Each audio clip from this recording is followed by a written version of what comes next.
Maybe. Good evening and welcome to a special edition of StormCast here on this Monday night. Today is Monday, September 19th, 2016, and we are glad that you have joined us for this special Monday night edition of StormCast. Along with me tonight is our administrative assistant, Jesse, so good to have you with us. Dan will also be joining us here later tonight in this week's edition of StormCast. Didn't get to do in the past couple weeks because I've been doing a lot of work. Also went down to Florida to chase Hurricane Hermine, so want to get you guys updated on that. Got some special video that's going to be coming out here in the next couple weeks on that. So definitely want to let you guys know about that. Keep an eye open on the Facebook page and here on YouTube, of course, for a teaser video coming out about our chase from Hurricane Hermine. But before we get too far off track here, let's take it right now to a live weather update. We do have severe weather that is ongoing right now across portions of northern Missouri. There is a tornado watch that is out. So Jesse, go ahead and give us an update on the tornado watch, and we do have a severe thunderstorm warning I see out there. Yes, we do. Thunderstorm warning is in Missouri right now for, give me one second, there we go, for northwestern Livingston County, southwestern Grundy County, southern Davies County, and northern Caldwell County until 9:30 p.m. Central. So Awesome. about another hour. Yeah, and let me show you guys this here. We do also have for northern Missouri here, we do have this severe thunderstorm watch, tornado watch, not severe thunderstorm watch. This is a tornado watch 485, which is valid till midnight Central Daylight Time. So it is in effect for about another 3 hours there. These storms are not, this little cluster of storms here across northern Missouri is not moving very much at all. So we're going to see probably a localized flash flooding with this as well, in addition to some large hail and gusty winds that we're seeing as well at this time. So definitely going to keep an eye here on this cluster of storms again. Moderate threat of tornadoes, low threat of wind, and a moderate hail threat. Let me take you to the radar here exactly on this that we're looking at, this storm here. So this here is that storm cell stretching from just south of Gallatin, Missouri, east over toward Brookfield, and we do see about 1.5 inch hail core just on the south side of Gallatin, another 3/4 inch hail core between Jamesport and Lock Springs, and then another 3/4 inch hail core there near Meadville, and one just north of Brookfield. Now, the severe thunderstorm warning is just for the western side of this storm cluster that is ever so slowly drifting off to the south here, southwest at about 20 to 25 miles per hour. So definitely we'll keep an eye on that here as this storm system continues to slowly drift off to the southwest. So that's what's going on right now. Did I say what? Would you say that line of storms is kind of stalled? Yeah, it definitely hasn't moved a whole lot. I'm surprised there's not a flash flood warning out for that area yet. You know, wouldn't be surprised if there is one later on. We have gotten multiple thunderstorm wind damage reports out of that area here that you see here on GR Level 3. We have this one here, multiple tree limbs down along 5th and Ellison Street there in Grundy, Missouri, Grundy County, Missouri, 1 mile southwest of Trenton. Another large tree down along Lynn Street there in Trenton, so multiple damage reports out of Trenton.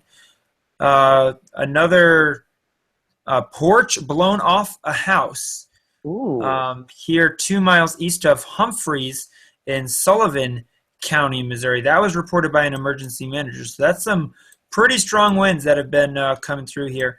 And it's really interesting looking at this. There's a little bit of an appendage here just on the western side of Lock Springs.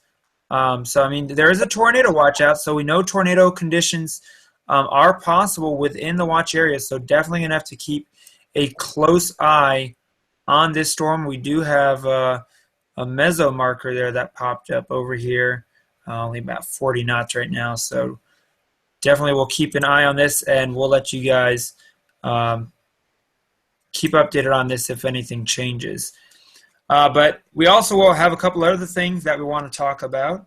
We are tracking Tropical Storm Carl out in the Atlantic. It is forecast to become a hurricane. Could pose a threat to Bermuda.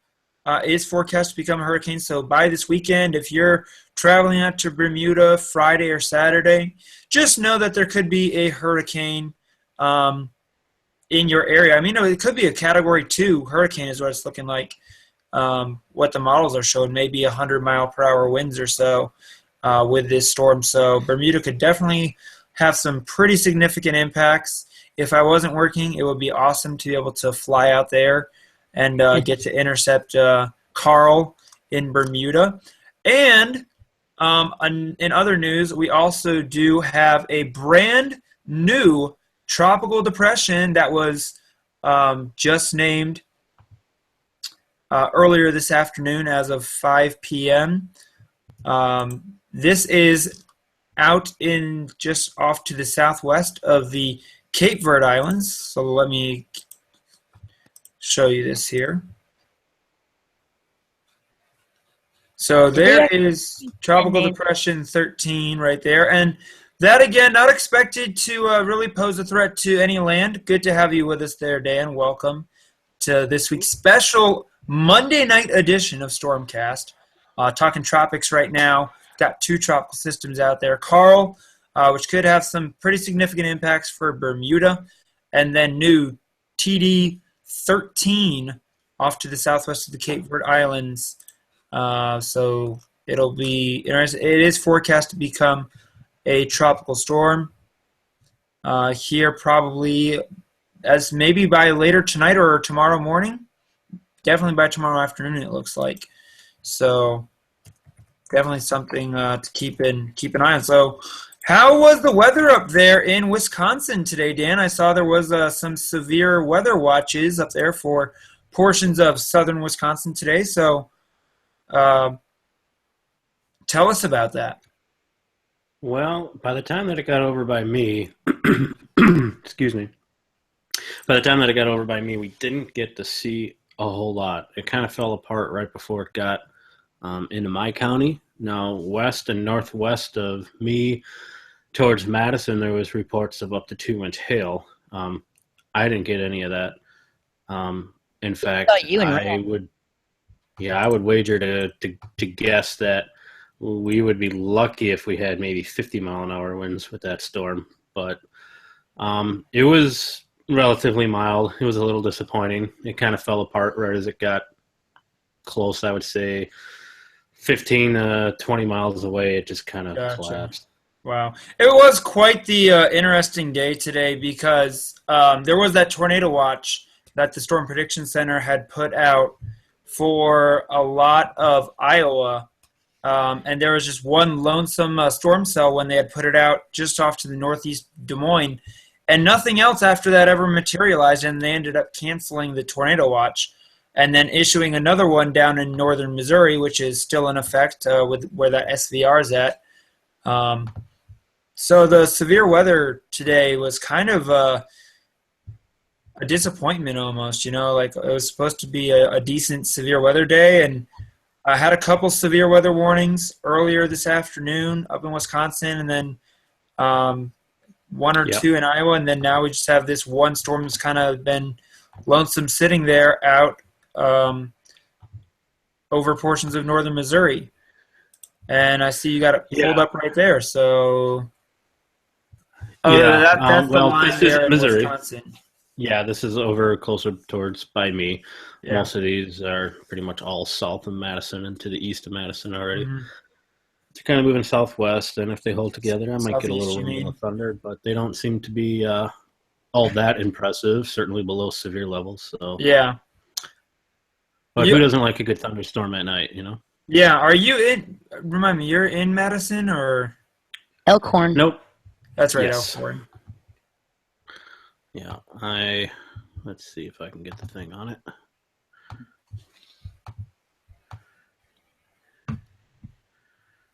Oh, okay. Yeah, it's saying about 48 miles from southeast of Madison. Gotcha. Okay. But yeah, it's kind of all moving this way though, so I might get a Yeah, little. it is. something.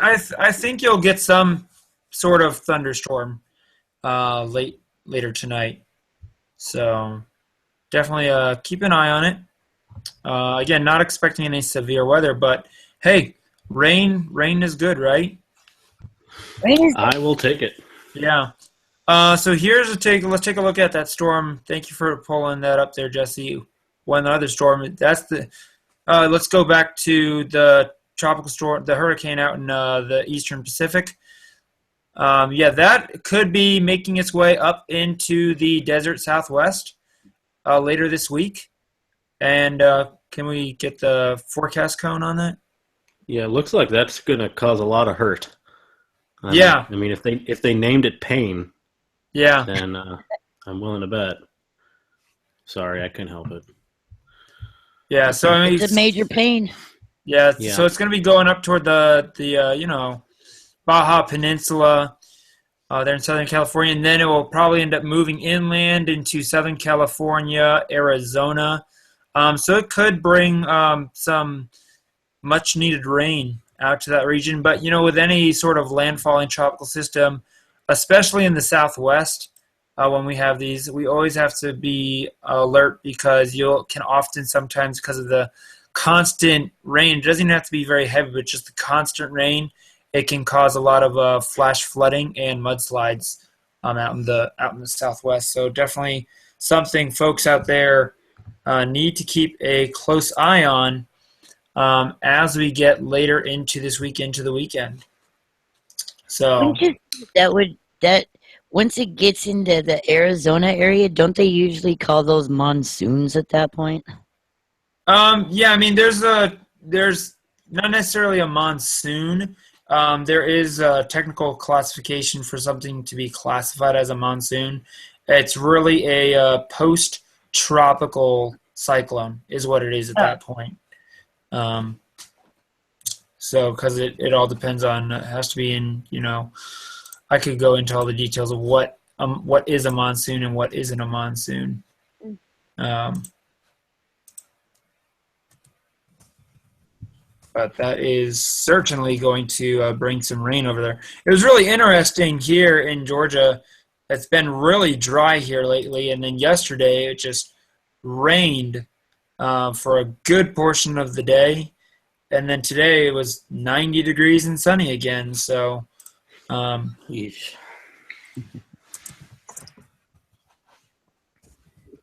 Hey, settle down.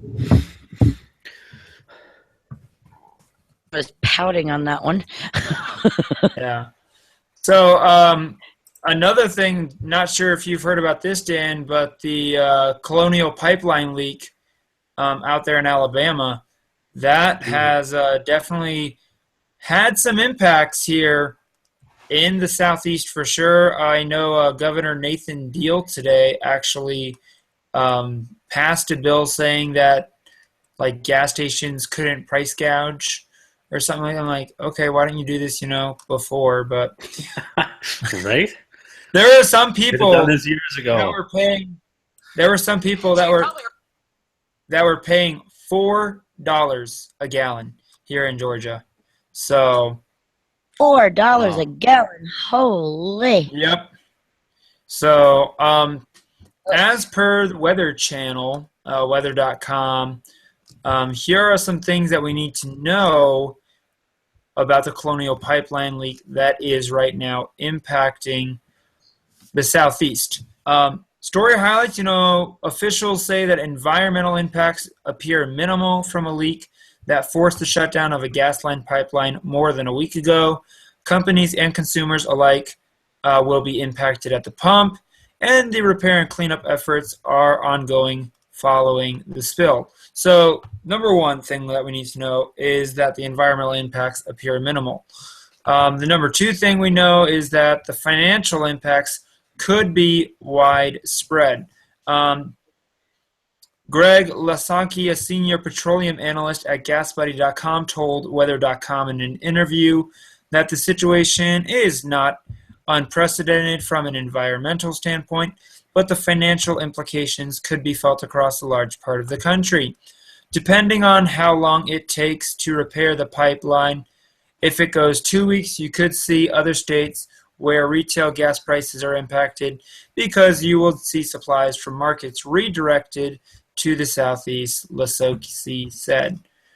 Number three, a timetable for the repair is still uncertain. Bentley on Monday told the media that a fix to the pipeline, while temporarily, could come sooner rather than later. No one can say to the date when it will be finished, but hopefully the connection would be finished sometime this week, is what Alabama Governor Robert Bentley had said. Number four, emergency response, thankfully, was timely. So that is definitely good that when it happened, they had a quick response. And number five, they're working on, how to mitigate the effects. Potential gas crisis enters its second week. Many industry experts and government officials are advising anyone purchasing gas to go about their lives as usual. So, gas prices are going to probably have a little bit of an uptick, but as long as you're, one of those folks that, only maybe buy gas once a week, it's really shouldn't affect you in a huge way. I mean, we went and filled up both of our cars, and, usually that lasts us a week, maybe a little over a week. And by then, the problem could be fixed. So, but definitely has been interesting seeing a good number of gas stations closed because of gas shortages and, people not able to get gas tankers in here and stuff like that. So Dan, how's you feeling fall up there yet? It's starting to cool off a little bit. More noticeably is the drier air. It's still a little warm, but it's not too bad. Getting any changing in the leaves? A little early for this far south in the state. We'll probably start to see a couple changes here. I would say, let's see, what is about 19th of September? Not usually about the first week of October. So about another week and a half yet. Gotcha. I would say. Awesome. And then we hit peak usually around mid-October. Peak in mid-October. Well, definitely be sure to take some pictures and post them up on the group page. And, maybe you're watching this, later on. If you have great weather pictures and stuff like that, feel free to post them to our Facebook page or just simply tag them with hashtag EWV Live. We'll see that, and we'll be glad to share those to our Facebook page. So I know those of you that are going to be, especially if you're in the Northeast, we love the pictures of the leaves up in, Maine and stuff like that. So definitely share them with the Extreme Weather Videos Network. I'll be glad to share your work. So just want to let you guys know about that. So, but that's about it. Not a whole lot else to talk about weather-wise. It's been kind of quiet, just transitioning from summer to fall. The official start of fall, I believe, is it this Friday? It's coming up soon. Should be in 2 days. Should be the 21st, right? 21st? I don't know. It was 21st or 23rd or something like that. Let's look that up. Wow. It's the 22nd, Thursday, September 22nd, first day of fall. So Nice. that'll be pretty nice. Interesting to note, speaking of fall, it is going to be a warm start to the fall for much of the east. So it's going to be different, and also looks like it could be another somewhat above average and wet winter here in the southeast. So I'm not sure if you saw my little Snow Mountain video there that I posted the other day, Dan or Jesse, but could be another rough season for Snow Mountain if it's warm and wet. I would love wet. to get a lot of snow up here. Well, if you do, be sure to send some down to us as well. I will try, although the last time I tried to do that, it melted before it got there, so I will do my best. Awesome. I want to let you guys know that we are hopefully this coming Sunday night, we're actually going to have a guest here on StormCast with us, James Skivers from Severe Studios. Hopefully will be joining us. He actually was, after Jesse had finished giving me radar support and guidance while I was out chasing Hurricane Hermine, James was actually the one that was kind of right there with me in my overnight hours, helping guide me and getting my video in and stuff like that. So we're going to try and get him on here next, this coming Sunday night, 10 o'clock Eastern, 9 o'clock Central, for another special edition of StormCast. So we'll close it out here with some final comments. So Dan, we can start with you. Around here it's been fairly quiet. We talked about it a little bit, kind of looking forward to fall, change of season, change of colors, starting to cool off a little bit. Definitely noticed some drier air. And something that I was going to bring up was the fact that don't forget about that second burst or second season of severe weather. Because as we all know, spring is certainly the most active time for severe weather as things are starting to heat up. But we also start to see it a little bit, pretty close to now, with starting to see some of the change of temperatures can also give us some pretty strong storms. So absolutely, especially to see what we can get for that. And one other thing really quick. Very soon we will be heading into waterspout season off the coast of Lake Michigan. So nice. When I have been paying attention to our waterspout forecasts, and when that starts to get active, I will let you know. Awesome, man. Thanks for the update. Yeah, like Dan said, we are definitely coming into our second severe weather season. I've remembered numerous, severe weather outbreaks that we have in October. October can be a pretty busy month for severe weather, and it's just a little over a week away till we're into October. So definitely could see another uptick in severe weather. Jesse, what are your final thoughts for this week's edition of StormCast? Oh, definitely. If you guys got any pictures of the fall colors, we would love to see them. So feel free to send those in. And telephone, I'll get it. Lord, that's fun. Sorry. It's okay. I'm jealous about the water spouts. Yeah, we don't get water spouts here in Georgia either. I don't live near any body of water to get a water spout. This ain't fair. Yeah, totally understand. Awesome. They are quite frequent for about a week or two. Because the warm water of Lake Michigan is warmer than the surrounding atmosphere. Yeah. In the surrounding atmosphere, and conditions are right. You can see quite a few of them, actually. Gotcha. How far are you from Lake Michigan? If I were to go straight east right from here, it would take me maybe an hour. Oh, okay, not bad at all. Not bad at all. Go do some water spout chasing. I'll let you borrow the EWV submersible if you want. So just let me know. I think that would be good to intercept in. So perfect. That would be great, and we'll be looking for that water spout video in the coming weeks. And I just want to close out here with saying thanks to you guys for taking the time to watch us here on StormCast. We really do appreciate you guys.